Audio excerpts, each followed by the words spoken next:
Our next discussion is that we would like to know which constructor will be called when we create an object from a subclass that has a constructor and a superclass that has also a constructor.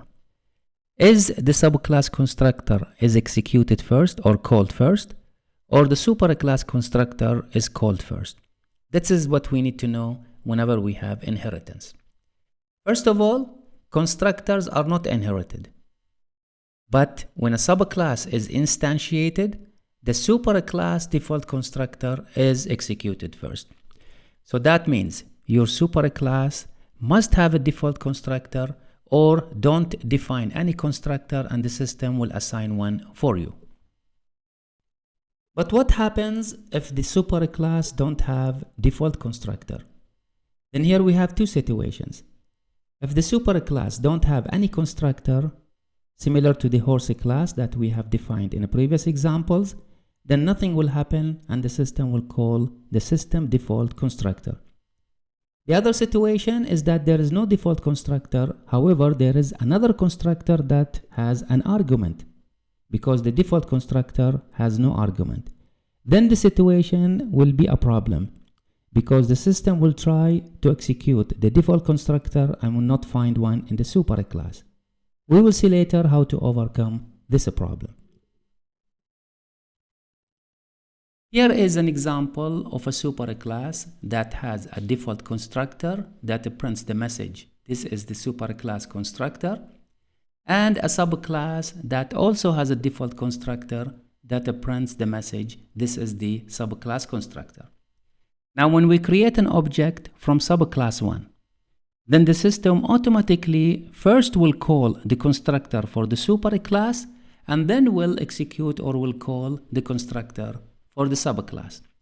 So imagine this is what we are doing. We are creating an object of subclass 1, and now since we are creating an object from a subclass, the system will first call the superclass constructor, default constructor, then will come back and execute the default constructor for the subclass. And this is the output. As you can see, the superclass constructor is first called and the message, this is the superclass constructor, is displayed. Then the subclass constructor is called and the message, this is the subclass constructor. So the system looks for the default constructors. If it finds one, it will execute it. If it does not find one, but no other constructor is defined, it will call the system constructor. However, if there is no default constructor in the superclass and there is other constructor with no argument, then we will show you later how we can call the constructor of the superclass explicitly by using the keyword super. So the question is how to call the superclass's constructor explicitly in a subclass. This is what we want to learn now. As we said before, we use the keyword super in a subclass constructor. Now let us have an example. Suppose we have a superclass that is called rectangle, that represents a rectangle that has the length and width private data members as double, and it has a constructor that initializes the length and width. Also, it has the getters and setters for these two data members, as well as a method that computes the area of a rectangle. The subclass cube, which is extended from the rectangle class, has additional data for height, and it is also a private data member, and the class has a constructor that initializes the width, the height and length of the cube, as well as set and get for height, and two methods, one for computing the surface area and one for computing the volume. As you can see in the superclass, there is no default constructor. However, there is a constructor with arguments. Also in the subclass, we don't have default constructor, but we have a constructor with arguments. So how the system will deal with constructors in this situation? As we stated before, that if you try to create an object from a cube class, then you will have a syntax error because the system will try to execute a default constructor in the superclass rectangle and will not find one. So we need to call the superclass constructor explicitly using the super keyword. So how this is done? Now let us have a look into the definition for the constructor for the subclass, and this is the definition for the constructor. As you can see that before we execute any statement, we need to call the superclass constructor by using the keyword super.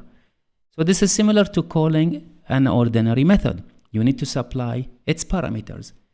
Look at the definition for the constructor for rectangle. It accepts two parameters, length and width. So therefore, the sub-constructor will first call the super constructor by supplying length and width, and it will initialize length and width that is inherited from the rectangular class, and then it will initialize the height. So the superclass constructor can be explicitly called from the subclass by using the super keyword. But be careful here, is that calls to a superclass constructor must be the first Java statement in the subclass constructor.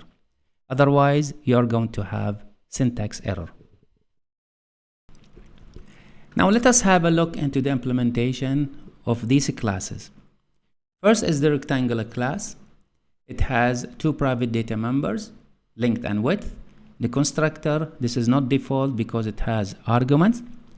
Set and get methods for length and width, as well as a method that computes the area by multiplying length by width. Now the subclass, on the other hand, it extends the rectangular class. And notice that we're assuming that we are writing a class for a cube. And you know for a cube that the length, width and height all should have the same size. But here we did not put this enforcement in the constructor. We want to make our class simple. So the constructor will first call the superclass's constructor by initializing length and width, and then will initialize its own private data member height. It has get and set methods for the height, as well as two methods, one for computing the surface area. As I mentioned that we assume that this is a cube, so the surface area is computed by first computing the area of the length and width, then multiplied by 6 faces.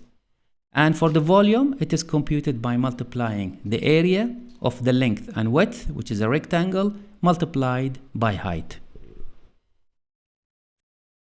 Let us have a look into a small demo program that shows how to instantiate an object from the subclass cube and how to call the inherited methods from rectangle.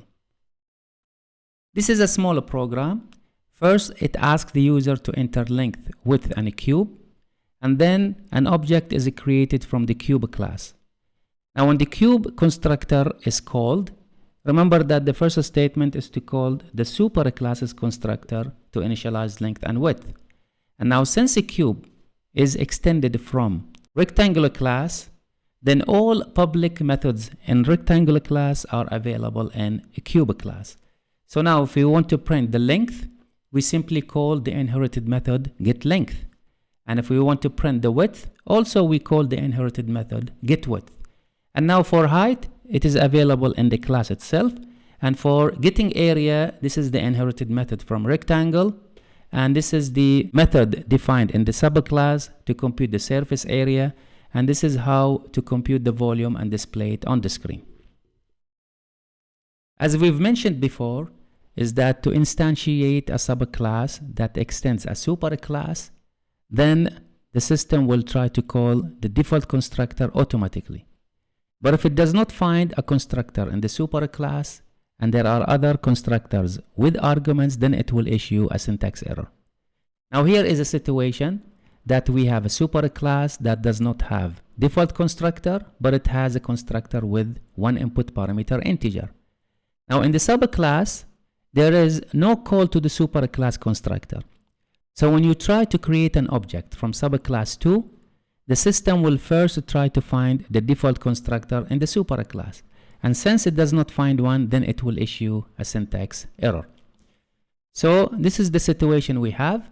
If a parameterized constructor is defined in the superclass, now when we say parameterized constructor, it means a constructor with argument.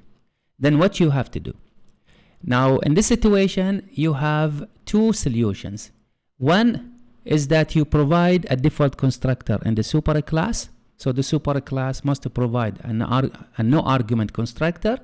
The other situation is that the subclass must provide a constructor, and this is the example we have here, but first you have to call the superclass constructors by using the keyword super. So to solve this issue now here in this example, then in the constructor for subclass 2, the first line you should write super1. And now you are calling explicitly the superclass constructor by supplying 1 as input parameter, and as you can see, it will display the message, this is the superclass constructor and n is equal to 1. So when you try to create an object from subclass 2, what messages will be displayed on the screen? When you write super1, first the message, this is the superclass constructor and n is equal to 1, will be printed on the screen. Next, the message, this is the subclass constructor.